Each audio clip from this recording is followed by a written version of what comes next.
Je mange pas beaucoup, mais je mange bien. J'essaye de me faire ce truc-là. J'aime bien, j'aime bien la viande. Ça coûte cher, mais j'aime bien la viande. Je suis un carnivore. Et puis j'aime bien les glaces. J'aime bien le fromage. Dans le Léon, on fait beaucoup de plats en sauce.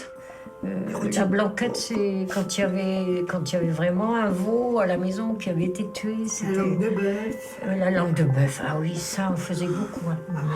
Ma mère fait souvent. Ma mère fait souvent ça toujours. Ça, c'était le plat de fête, quoi, déjà. Un certain nombre de systèmes agricoles sont fortement dépendants de la politique agricole commune. Moi, très concrètement, on est installés tous les deux avec ma femme sur la ferme. C'est au final l'équivalent de notre revenu au SMIC à deux que représentent les aides sur ma ferme. Sans la PAC, clairement, on ne pourrait pas vivre. On a constaté là des choses qu'on ignorait, qu'il y avait des gens qui se nourrissaient, une femme et ses 2 enfants avec 100 €. Alors moi je crois que c'était 100 € par semaine, mais c'était 100 € par mois.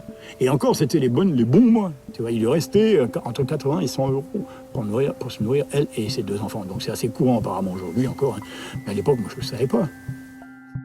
Donc, sachant que moi, si je veux vivre de mon métier et pouvoir adapter mes pratiques et produire de la qualité, ça implique une revalorisation par le prix, a priori. Donc, si on raisonnait simplement, on pourrait dire que le consommateur paye plus cher. Il se trouve qu'il y a pas mal d'intermédiaires entre les deux. Et je pense que c'est plus là qu'est le problème. On met tout le monde en compétition, tout le monde en concurrence, de celui qui produit à celui qui doit manger.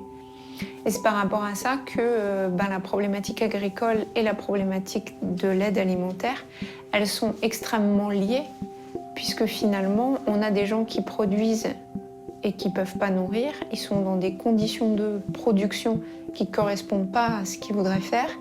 Et à l'autre bout de la chaîne, on a tout un tas de personnes qui n'ont pas accès à la nourriture. Comme le boulot disparaît de plus en plus et que les revenus commencent à s'effondrer, il y a l'aide alimentaire, on l'augmente.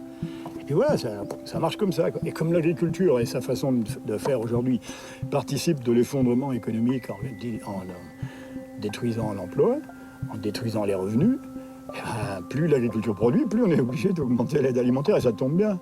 Ça tombe bien parce que l'aide alimentaire, on s'est rendu compte que c'était une variable d'ajustement de la production industrielle. Donc finalement, on vient aider l'industrie agroalimentaire à avoir moins de frais de ce qu'elle gaspille, de ce qu'elle impose en termes de surproduction aux agriculteurs, pour le redonner aux personnes sans leur avoir demandé leur avis.